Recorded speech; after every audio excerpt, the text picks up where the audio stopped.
Take your time, sweetie. Do you need help with the spots, or you I can just sit? need to know what to do. This. Yes, the clicker, this, the mic, you good?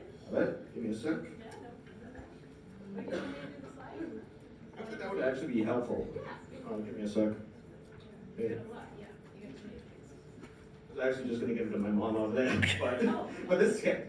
You want? Actually, yeah, that would actually probably be Yeah, better better, because okay. she actually knows what the pages to turn on. What button do I press? Just the forward button? Probably like the other ones. Okay, go ahead. After that little bit of a brief intervention, hello, good morning everyone. My name is Jonathan Garner. I'm a self-advocate, ambassador for Operation Household, Doug Flutie Jr. Fellow, co-chair of Support Decision Making Coalition, board member of Mass Advocates for Children, and a cancer survivor who happens to have autism.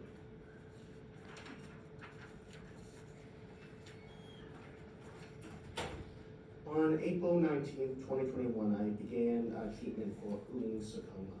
I'm going to share my cancer story and the inspiration and support of my nurses. The first nurse I met was Nurse Christina, who helped me understand chemotherapy, medications, and information. She never made me feel rushed and always gave me enough time to process any information and ask questions. We like to call her the science teacher. Christina took a great interest in my work and things I was passionate about. She told me, John, I am not just part of your team through your cancer journey, but I am here for your lifelong journey. And I'm so glad she is.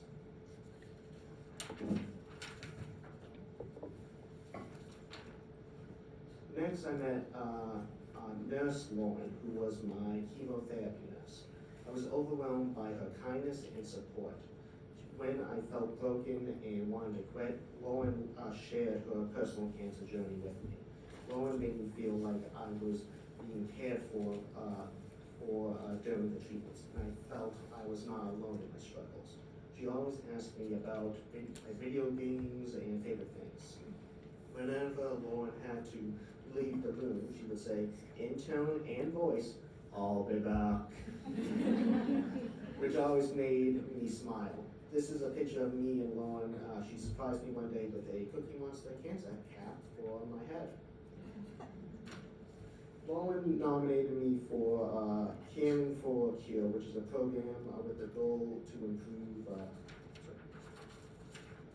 the journey of patients and families with cancer.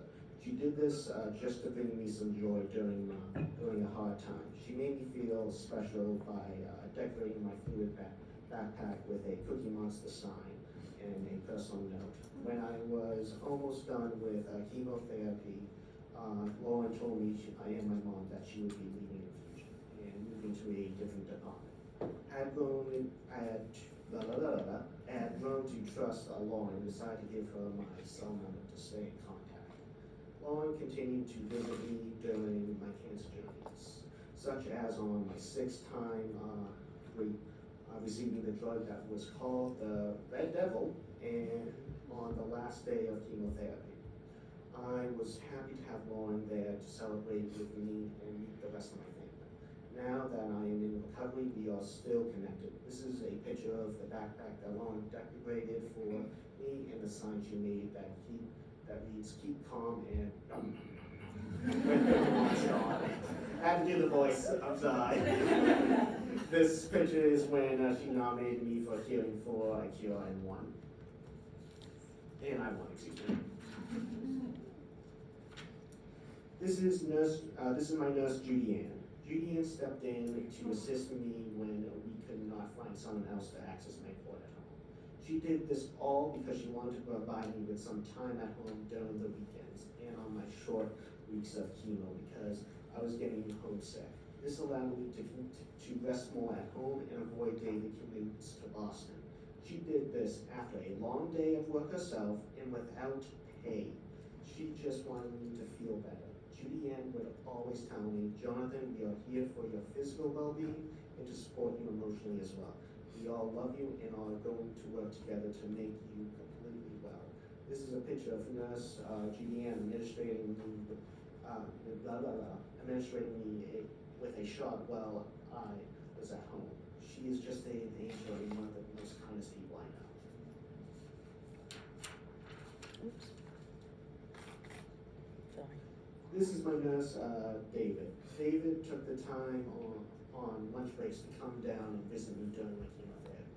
He would sit and read manga with me and talk about WWE with me. And often I would ask him why this is happening to me. One day he told me he had the answer I was looking for. This is what he said. It is because we need to meet people like you that are genuine, grateful, and show us what can be accomplished despite the adversity you have faced in life. This picture is of me and David when he came down to the infusion room one day during, one of my infusions. He also was the nurse that taught me a strategy that has become one of my accommodations for getting my blood taken and shots that help me out with my anxiety. My medical team spent the time getting to know me, what my supports are, and why I need them. This all made it possible for me to trust my medical team with my body and life. I would like to share with all of you some accommodations I need when I go to the doctors. I need healthcare professionals to talk to me, not just my mother. I am the patient and my mother is just my support person. I request to have a countdown for shots or blood taken to reduce anxiety due to my processing disorder. I may need to record sessions and allow extra time to respond to questions. I also may need to bring my own equipment such as headphones, sunglasses, and fidget toys, and may need to pace around the room to process information. During my cancer journey, I bought a Cookie Monster that I have right here today. Give me a sec. This is my mom's idea. Sit me down for this. Alright, where is it? Where was I? Which has a real port inside of him. Not even joking, this is actually a real port in here. Don't ask how we got this. Okay, but honestly, it's funny though. So I could take it to appointments. This is a picture, this is me with my headphones that I wore to a lot of appointments and treatments. The next picture is me getting the countdown to having my blood taken. This is the strategy Nurse David taught me. And the last picture is my Cookie Monster that I brought every day to treatments and appointments. This was I did a lot of this stuff on the fly, so. That I brought every day to treatments and appointments. He actually has a real, okay, I already figured that. My current medical team is like family to me. I am now 2 years cancer-free. During my last visit in November, we were all talking about how challenging my treatments were, and I told them that I would do it all over again because it brought them into my lives. I know whatever healthcare issues I may have, I am blessed with the best medical team that I consider family. I love them, and I know they love me too. Thank you.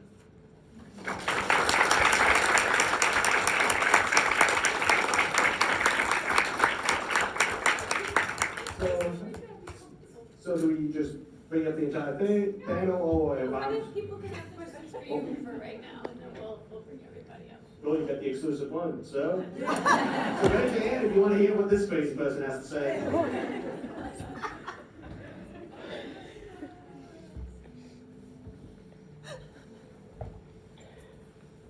Yes. What did you find most helpful, like what do you find most helpful when you go to the doctor? Or what do you find most helpful for a provider when you go to the doctor? And like things that you need specifically to have a good experience? Or to have like a good experience, I guess, for me personally, like this is just a me thing, like there's a saying that if you meet one person with autism, you meet one person for autism, but for my specific case, for me, it really comes down to, I guess, basic respect and dignity, respect and all that stuff. Like, sure, I might have different ways of doing it, like my mom might do most of the talking because maybe I'm just having an off day, or I might be more into it or something like that. It really depends, honestly, on the situation, but I guess the most comfort thing is just let me do my thing, I'll follow you listening. Next question? Yes? What has helped you most with your anxiety? What has helped me most with my anxiety? This is a fun question. For me, it's really talking through it all. Like, I assume everyone can probably attest to that one. But when it comes to me, I have like specific support people, and I'm gonna go into a little marketing here, so don't worry, Mo, I am doing that. So I use something called supported decision making. I'll go quickly into this and then I'll get back to the question. Supported decision making is an alternative to ownership. The person B picks up the people they trust to help them with specific situations. The decision making in life and yada yada yada. That's So Yeah. one thing. So do people know what supported decision making is? Have you ever heard of that? So yeah, it's an alternative to guardianship. Oh, sorry, thanks. Yeah, oh wow. Do you want mine? No, that's fine. So Jonathan is the expert. He's been using supported decision making for a long time, and it was a very amazing story through his cancer journey as well. But most people, like my sons, turn 18, and we do a guardianship. And so Jonathan and his mom realized maybe that's not right for you, so they followed a different path. And now supported decision making is not yet law in Massachusetts, but we're able to use it, and it's gonna be law soon, right? That's right. Fingers crossed. Alright, go ahead. Okay, now back to your question. Or no, you can keep you going can- on the supported decision. Oh, no. I just wanted a brief explanation so that way they would understand how my system works, so I can explain how I use that for my anxiety. Make sense? Yes. Okay. But yeah, though. So, for example, let's say I have my mom as my anxiety person, which she basically is, if she likes it or not. But from there, what was I gonna say? Something tip of my tongue. But yeah, though, she's like someone that I would go to that I fully trust with all that stuff. Like, whenever I talk about my anxieties, I want like a no judgment zone, and I want like people to be like, yeah, it's gonna be something weird, and let's just talk through it. Like, yeah, I hope that answers your question. What other kind of things could you share that you do that we That talk needs skills? about, yes, for Um, anxiety? Like your countdown. Oh, well, a minute, I was like, wait, what happened? And when you get nervous sometimes, what do you do when you do your breathing and you're on your hand and you can make a star and breathe in? I haven't done that in years, but yeah, that is one. It's fun, great. But for me, it's mostly like breathing. Like I got into martial arts when I was like, I want to say like 13 or so. But yeah, through that I started to get really into like meditation, like the. But I've kind of more involved that into like now just listening to some music and let's say for example Bad Apple, because that's a really good song and I will die on this hill. But that, like video game music, like it doesn't matter if it's a punk rock or something calm and collected, I just really just do it so I can try to calm down the brain and try to get it in order, basically. That or pacing around and that's probably a couple of things on that line. I'm sure like the star technique class my mom said, but yeah. Does that answer it? Yep. Next question? Yes. I wanted to ask, what do you enjoy most about your advocacy work? Can you tell us a little bit more about it? This is gonna be fun. And so, for my advocacy work, I'm gonna make this short. Why don't you tell them why it's important to you? And that's what I was gonna do. Okay. You basically read each other's minds. Okay, but for my advocacy work, honestly, since the age of 13, I've always wanted to help people because at a very young age, I had a very traumatic event happen during when I was in school. I was homeschooled later on because I was physically and mentally abused by multiple teachers. So through that, I got one of the best teachers in the world, my mother. And through that, my mom eventually asked me, since we were doing the, what was that thing called?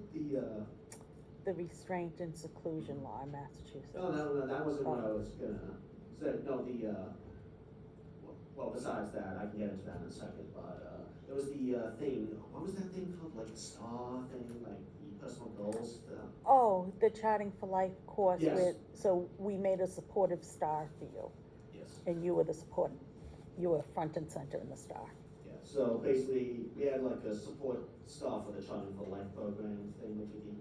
To help you choose your vision, so you, I am not repeating all of that because most of the stuff just goes over my head still. that's okay.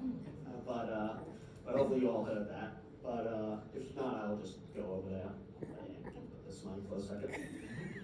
But yeah, no. So I use the Charting for Life program, and honestly, and my mom asked me, what do I want to do with my life? And I said, honestly, I just want to help people. Because honestly, I'm just like, yeah, if there's one thing I would want to do is just help people, because, well, after everything I've been through, maybe I can help prevent something like that from happening again. So being able to do this stuff has really helped, like legitimately through stuff like supported decision making, advocating for that. That got us involved when I first got into that. But and through stuff as early as with the restraints and seclusion law, which looking back was a very turning point of my life. And yeah. Can I jump in with Please one do. other example? Please do. So Jonathan was incredibly important and instrumental in passing the bill this year that codifies this program into law. So in the summer of 2023, we have a bill called Operation House Call, and it passed. But the testimony that you gave at hearings, the meetings that we have with legislators, hearing from him about this experience, about teaching nurses and doctors and dentists, it was pretty powerful. So thank you. If I haven't thanked you enough, we now have state funding for this program, and we're able to grow, and Jonathan is going to be a big part of that. So. Yeah. Like honestly, yeah, just thanks for having me on the road, honestly, for that one. Yeah, hopefully that answers your question. Do we have any more time? Yeah, I was just gonna say, any questions for any of the other panel folks or me? I was just wondering if you could go into more specifics about the supported decision making Oh, versus yeah. guardianship. Ooh, okay. I did not expect this today. So support decision making. So basically, how's a good way to explain this? So think of support decision making as a very loosely non-court based way of doing. Actually, no. This is a much better idea. So let me rephrase this. So let me think. How can I? Can I help you? hon? Please do. My brain is getting So stuck. I'm barely maybe awake. you can, I'll be fine. Just in case. Maybe you Come can, no, I don't think I need to come up.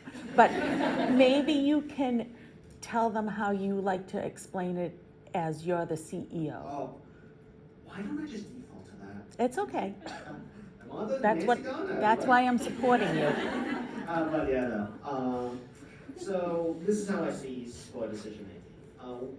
So let's look at it a bit through business terms. So let's say I'm the CEO of my life, and then I have employees that come to me with ideas, or I may have an idea that I want to do. Say, for example, my mom brings up an idea about, I should do a specific job for X, Y, and Z reasons. I may look at that and say, I'm not really interested in that. Or I may go, maybe I will try that, but let's go with the non-interested part. And my mom would have to respect that because it's my decision, and she's just there to help me for that. But let's say there's something I want to do. Well, since I'm the CEO of my own life, with quotation marks, basically I will do it, and the fallout from that will be, on her would just be supporting me through that, basically. Not like can I just say, before you jump in, that doesn't mean like for financial stuff. Let's say I buy a really nice TV and it breaks immediately. She wouldn't help me financially with that. I just wanted to make that clear. So maybe you can tell them what type of supporters you have. Alright, so since I already covered you, let's go back to you for a second. So my mom is basically the everything box. So if you want a idea of that, whatever the heck is a assistant to CEO spot would be, and also throw my dad in there as well. But besides that, there's my mentor Adam, who is my wingman, and I haven't used that one yet. I had to do it, but he helps me with friendship and is honestly one of my closest friends. There's my therapist, Mrs. Clifford, and also all these supportive decision-making things, mostly all unpaid, but you can have paid supporters. But for me, I have none paid. Unless we count Adam, which should be there either way. But back to what I was saying. Mrs. Clifford, who is my therapist, who basically helps me with coping skills and helps me deal with a lot of stuff as well. Basically, similar to what my mom helps me with anxiety, like similar on that line. I would say that's basically. Yep, you're right. Yeah. Then there's Mr. Stickney, who helps me with finances sometimes. Like say, for example, if I ever decided to get into stocks, I would go to him immediately because he was a former financial advisor. And here's the thing, like when it comes to me specifically about supported decision making, I have a lot of trust issues, like a significantly amount. If you probably didn't realize from all the stuff that I told you that I went through today.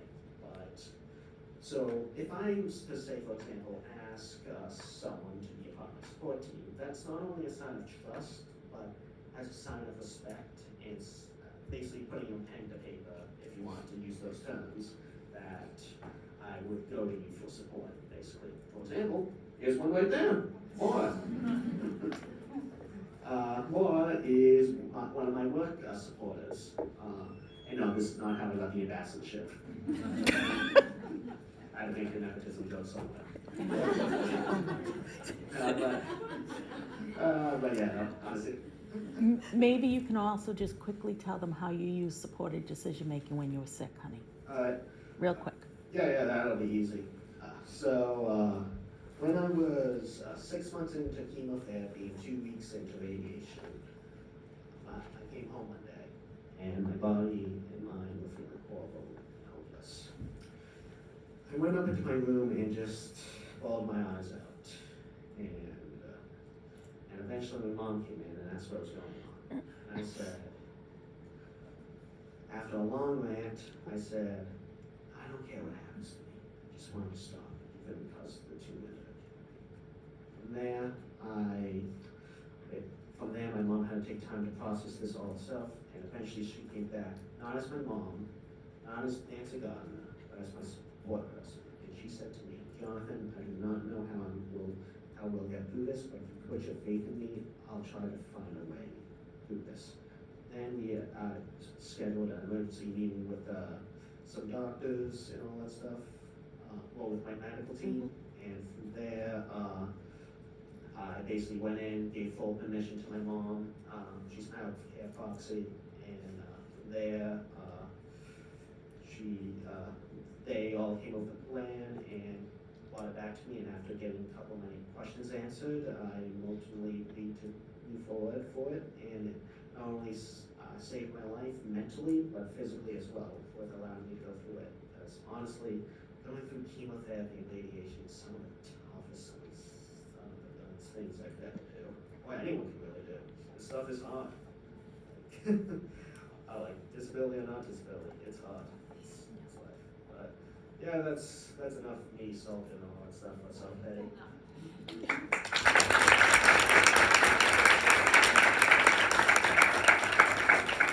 Thank you so much, Jonathan. I just wanted to say that we heard about how it's been really hard for you to build trust.